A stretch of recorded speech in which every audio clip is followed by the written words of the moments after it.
जय हिंद सभी साथियों को। आप सभी का स्वागत है हमारे YouTube चैनल और इन्फॉर्मेशन 25 पर। साथियों, कैसे हो आप सभी? आशा करता हूँ कि बहुत मस्त होंगे, खुश होंगे। साथियों, आज का हमारा जो वीडियो है वो है दिल्ली पुलिस के फिजिकल के समय कौन कौन से डॉक्यूमेंट चाहिए। साथियों, वीडियो बहुत ही इम्पोर्टेंट होने वाला है।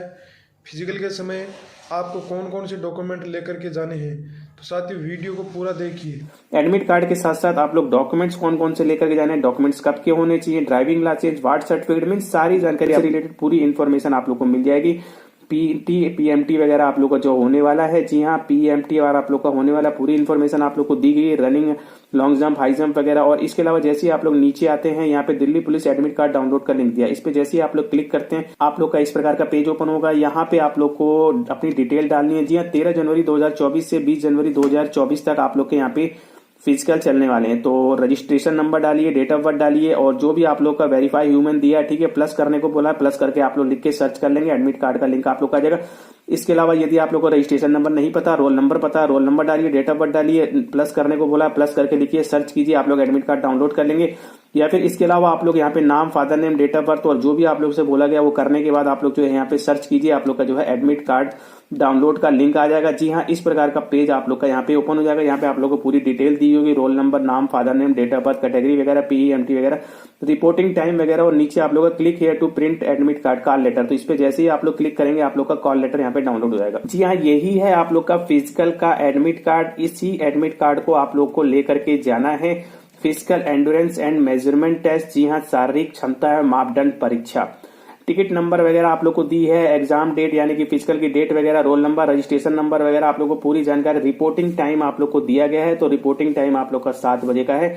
7 बजे से पहले आप लोग वहां जाएंगे, जी हाँ उपस्थित हो जाएंगे जब आप लोग को बुलाया जा रहा है। डेट वगैरह आप लोग को दी गई है, नाम, फादर नेम, एड्रेस वगैरह पूरी डिटेल आप लोग को यहाँ पे, फोटोग्राफ आप लोग को दी गई है। तो मैं आप लोग को क्लियर कर दूं, एक फोटो आप लोग को यहाँ पे चिपकानी है। सेम टू सेम फोटो आप लोग चिपका सकते हैं यदि आपके पास अवेलेबल है। यदि सेम टू सेम नहीं है तो लेटेस्ट आप लोग के पास जो भी फोटोग्राफ है अपनी फोटो ही आप लोग को यहाँ पे लगानी है। इसके अलावा आप लोग को यहाँ पे हस्ताक्षर करने हैं, जो कि आप लोग को फिजिकल के समय ही करने होंगे, अभी आप लोग नहीं करेंगे। सिर्फ और सिर्फ आप लोग को फोटोग्राफ लगाना है, ध्यान रखिएगा। चलिए, इसके अलावा आप लोग को नीचे आना है। नीचे आने के बाद जो सबसे इंपॉर्टेंट चीज है, आप लोग को वेन्यू दिया गया है, कहाँ पे आप लोग का फिजिकल होने वाला है वो एड्रेस आप लोग को दिया गया है, वहीं पे आप लोग को पहुंचना है। चलिए, पूरी डिटेल आप लोग रीड करेंगे और इसी एडमिट कार्ड का जो आप लोग का फ्रंट पेज है, इसका प्रिंट आउट निकाल करके आप लोग लेकर के जाएंगे। जी हाँ, ई प्रवेश पत्र के अतिरिक्त, तो ई प्रवेश पत्र आप लोग का इसका प्रिंट आउट चाहिए। 2 प्रिंट आउट आप निकाल लेंगे, एक आप लोग अपने पास सेफ रखेंगे और एक आप लोग लेकर के जाएंगे। जी हाँ, ई प्रवेश पत्र के अतिरिक्त आप लोग को हाल में खींची हुई पासपोर्ट साइज फोटो अपने साथ, तो फोटोग्राफ आप लोग को लेकर के जाना। एक फोटो आप लोग चिपका देंगे और 2 फोटो आप लोग अपने पास रख लेंगे।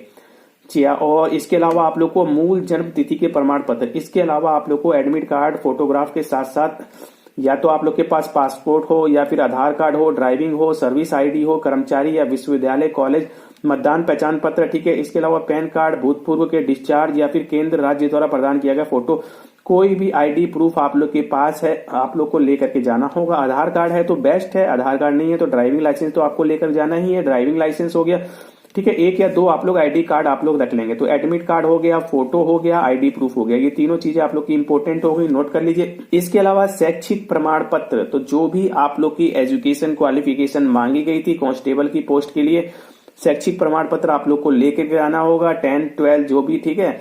और प्रमाण पत्र यानी कि आप लोग का सर्टिफिकेट होगा वो आप लोग लेकर के जाएंगे। चलिए, इसके अलावा जाति प्रमाण पत्र, यदि आप लोग SC ST OBC से आते हैं तो आप लोग को जाति प्रमाण पत्र लेकर के जाना होगा। EWS से आते हैं तो EWS का लेकर के जाना पड़ेगा, ठीक है। इस प्रकार से आप लोग को प्रमाण पत्र, और इसके अलावा पुलिस वार्ड प्रमाण पत्र, पुलिस वार्ड प्रमाण पत्र लेकर के जाना होगा। इसको लेकर के बच्चे कंफ्यूजन की स्थिति में थे, तो पूरी जानकारी मैं आप लोग को प्रोवाइड करने वाला हूँ। जी हाँ, पुलिस वार्ड प्रमाण पत्र ये सभी को नहीं चाहिए, ये उन्हीं कैंडिडेट को चाहिए जो कि जिनके की फादर दिल्ली पुलिस में, दिल्ली पुलिस MTS स्टाफ के अंतर्गत जो कार्यरत हैं या फिर रिटायर हो चुके हैं या फिर शहीद हो गए हैं किसी कारणवश, ठीक है, कुछ ना कुछ प्रॉब्लम्स क्रिएट हो गई हैं, तो उन्हीं के जो फैमिली मीन्स जो सन है उन्हीं को यहाँ पर पे पुलिस वार्ड प्रमाण पत्र लेकर के जाना होगा। मीन्स उनके फादर या तो वर्किंग में हो या फिर रिटायर हो गए हो या फिर शहीद हुए हो, तो उनको ही यहाँ पे पुलिस वार्ड प्रमाण पत्र लेकर के जाना है और किसी को लेकर के नहीं जाना है, ध्यान रखिएगा। इसके अलावा पहाड़ी क्षेत्र, ये भी सभी को लेकर के नहीं जाना है। आप लोग यदि पहाड़ी क्षेत्र से आते हैं, हाइट में आप लोग छूट ले रहे हैं, तो आप लोग को अपना सर्टिफिकेट जो आपका बनता है वो लेकर के जाना है, सभी को लेकर के नहीं जाना है, ध्यान रखिएगा।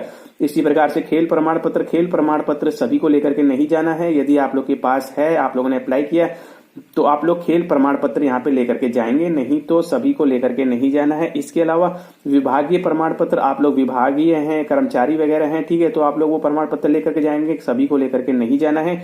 इसके अलावा सभी प्रमाण पत्रों की फोटोकॉपी यानी कि ओरिजिनल आप लोग को लेकर के जाना है और एक फोटोकॉपी आप लोग सभी के करा के उसका एक सेट बना लेंगे, स्टेपलर आप लोग कर लेंगे जी। तो मैंने आप लोग को बता दिया यहाँ पे कौन कौन सी चीजें किसको लेके जानी है और किसको नहीं लेकर के जानी है, ध्यान रखिएगा। सभी चीजें सभी को लेकर के नहीं जानी है, जिसको जरूरत है यानी कि जो जिसके लिए एलिजिबल है वही चीजें आप लोग लेकर के जाएंगे। इसके बाद जो नेक्स्ट है वो है आप लोग के पास ड्राइविंग मीन्स शारीरिक क्षमता। तो जैसा कि आप सभी का नोटिफिकेशन आया था कांस्टेबल का, दिल्ली पुलिस कांस्टेबल का, उसमें साफ साफ आप लोगों को बताया गया था कि आप लोग के पास ड्राइविंग लाइसेंस होना चाहिए, जो कि फिजिकल के समय आप लोग को देखा जाएगा। जी हाँ, ड्राइविंग लाइसेंस फिजिकल के समय आप लोगों से मांगा गया था, तो आप लोगों ने अभी तक बना लिया होगा। और लर्नर नहीं होना चाहिए, ध्यान रखिएगा, पक्का लाइसेंस आप लोग के पास होना चाहिए, यानी कि मूल ड्राइविंग लाइसेंस आप लोग के पास होना चाहिए। लर्नर यहाँ पे नहीं चलने वाला है। मोटरसाइकिल का हो, कार का हो या दोनों का हो, कोई दिक्कत नहीं है। आप लोग के पास LMV ड्राइविंग लाइसेंस होना चाहिए इस वक्त फिजिकल के समय, ध्यान रखिएगा। ऐसा आप लोगों से बोला गया था नोटिफिकेशन में, यदि आप लोगों ने नोटिफिकेशन रीड किया होगा।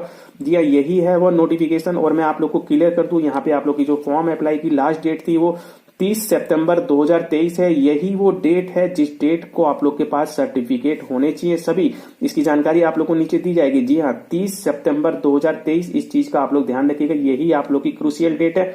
तो इसमें जैसे ही आप लोग नीचे आते हैं तो आप लोगों से यहाँ पे कुछ डॉक्यूमेंट्स की जानकारी दी गई थी, process of certificate and format of certificate.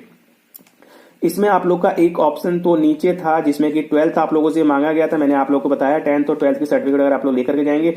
और इसमें सबसे important 7.2 male candidate must process valid driving licence LMV motorcycle car on the date of PEMT। तो फिजिकल के समय आप लोग को मोटरसाइकिल कार या मोटरसाइकिल कार दोनों जैसे भी है, ठीक है, LMV लाइसेंस आप लोग को यहाँ पे ले करके जाना है, लर्नर नॉट एक्सेप्टेड।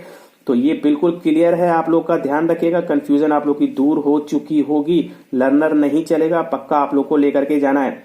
जी हाँ, और इसके अलावा आप लोगों ने यदि NCC RUI आप लोगों ने कर रखा है, उसका प्रमाण पत्र, यदि आप लोग अधिक अंक लेना चाहते हैं तो वो प्रमाण पत्र भी आप लोग को लेकर के जाना होगा। उसकी जांच आप लोग की होने वाली PEMT के समय। इसके लिए अंतिम तिथि, ऑनलाइन आवेदन पत्र जमा की अंतिम तिथि तक मान्य होगी। मैंने आप लोगों से बताया ये डेट आप लोग की क्रूशियल डेट है, फॉर्म अप्लाई की लास्ट डेट। इसी डेट को आप लोग के सभी सर्टिफिकेट होने चाहिए आपके पास। तो इसी प्रकार से NCC या फिर RUI प्रमाण पत्र, ये भी आप लोग का लास्ट डेट तक आप लोग के पास है, तभी आप लोगों को इसका बेनिफिट मिलेगा। और यदि आप लोगों ने ये कर रखा है तो बिल्कुल आप लोग लेकर के जाएंगे, आप लोग को इसका बेनिफिट मिलेगा।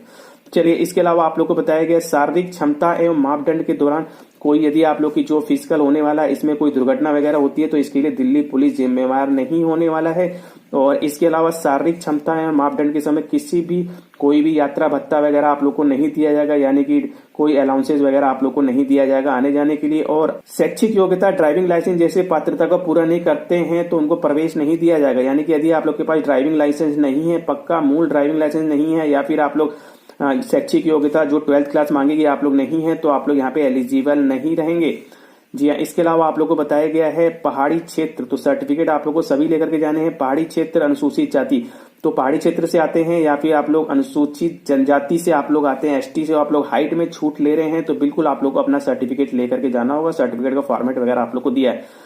इसके अलावा आप लोग को बताया गया है दौड़ में यदि आप लोग पास हो जाएंगे, उन्हीं स्टूडेंट्स को यहाँ पे लंबी कूद और ऊंची कूद में भाग लेने दिया जाएगा। लंबी कूद और ऊंची कूद में आप लोग को 3 अवसर यहाँ पे दिए जाएंगे, ठीक है। और लंबी कूद और ऊंची कूद में अयोग्यता के खिलाफ कोई अपील नहीं की जाएगी। तो 3 चांस आप लोग को यहाँ पे मिलने वाले हैं। लॉन्ग जंप, हाई जंप में, रनिंग में एक ही चांस आप लोग को मिलेगा, ध्यान रखिएगा, रनिंग आप लोग की एक ही होगी। रनिंग क्लियर करने के बाद लॉन्ग जंप और हाई जंप होगी, जिसमें कि आप लोग को 3-3 चांस मिलने हैं।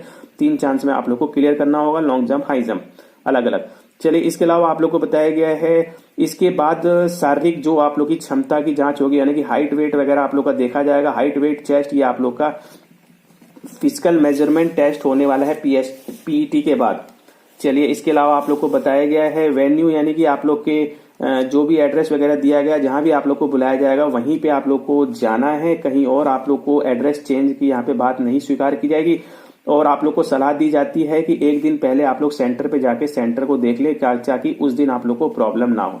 चलिए, इसके अलावा आप लोग कोई मूल्यवान चीज वगैरह, फोन वगैरह, ये सब चीजें नहीं लेके जाएंगे। खोने की जिम्मेवारी आपकी ही होने वाली है। अनुसूचित जाति, जनजाति और इसी प्रकार से अन्य पिछड़ा वर्ग ईडब्ल्यूएस से आरक्षण का लाभ आप लोग लेना चाहते हैं, उसे सुनिश्चित करना चाहते हैं, तो आवेदन की अंतिम तिथि, देखिए बार बार मैं इस चीज को बोल रहा हूँ, 30/9/2023 आवेदन की अंतिम तिथि पर आप लोग को जो आरक्षण के हकदार हैं, आप लोग को प्रमाण पत्र होना चाहिए। अंतिम तिथि तो 30/9/2023 तक आप लोग के पास प्रमाण पत्र होना चाहिए। यदि आप लोग SC ST OBC EWS से आते हैं, इसका बेनिफिट लेना चाहते हैं, ले रहे हैं, तो आप लोग, जी हाँ, इसी में आप लोग को ऊपर यहाँ पे दिया गया है SC ST OBC के बारे में आप लोग देखेंगे। SC ST OBC EWS 30 सितंबर 2023 की आपकी जो लास्ट डेट थी, उस डेट तक आप लोग का होना चाहिए। ओबीसी आप लोग का है, ठीक है, इस सेंट्रल लिस्ट में आप लोग का होना चाहिए। जी हाँ, सेंट्रल का होना चाहिए, आप लोग का ध्यान रखिएगा।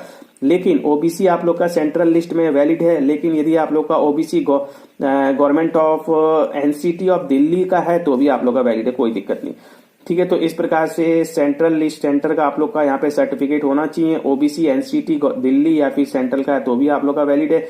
और इसके अलावा आप लोग को बताया गया है यहाँ पे ईडब्ल्यूएस भी आप लोग का जो फाइनेंशियल ईयर है उसी का होना चाहिए और लास्ट डेट से पहले का होना चाहिए। ऐसा नहीं कि फाइनेंशियल ईयर में है तो आप लोग का वैलिड हो गया, फाइनेंशियल ईयर का तो होना ही चाहिए, लेकिन लास्ट डेट जो आप लोग का 30 सितंबर 2023 है उससे पहले का ही होना चाहिए। चलिए, इसी प्रकार से SC ST आप लोग का जो भी क्रूशियल डेट है उससे पहले का होना चाहिए। एजुकेशन क्वालिफिकेशन भी आप लोग की 30 सितंबर 2023 तक होनी चाहिए, 10+2। और इसके अलावा आप लोग को पूरी डिटेल दी है, ठीक है। लाइसेंस वगैरह आप लोग का फिजिकल के समय होना चाहिए। तो यही सब चीजें हैं, पूरी तरीके से मैंने आप लोग को क्लियर कर दिया। कोई भी प्रॉब्लम आ रही है टेलीग्राम से जुड़िए, इस वीडियो के डिस्क्रिप्शन कमेंट बॉक्स में कमेंट करके मुझसे पूछिए, मैं आप लोग को जानकारी दूंगा। इसके अलावा महिला अभ्यर्थी हैं, गर्भवती हैं, बच्चे को जन्म दे चुकी हैं या फिर गर्भपात वगैरह हो गया है तो PMT में भाग लेने की अनुमति नहीं दी जा सकती और इसके लिए अस्थायी रूप से अयोग्य घोषित किया जाएगा, ठीक है। तो ये पूरी डिटेल मैंने आप लोग को दे दी। अपनी तरफ से कोई भी प्रॉब्लम आती है पूछिए।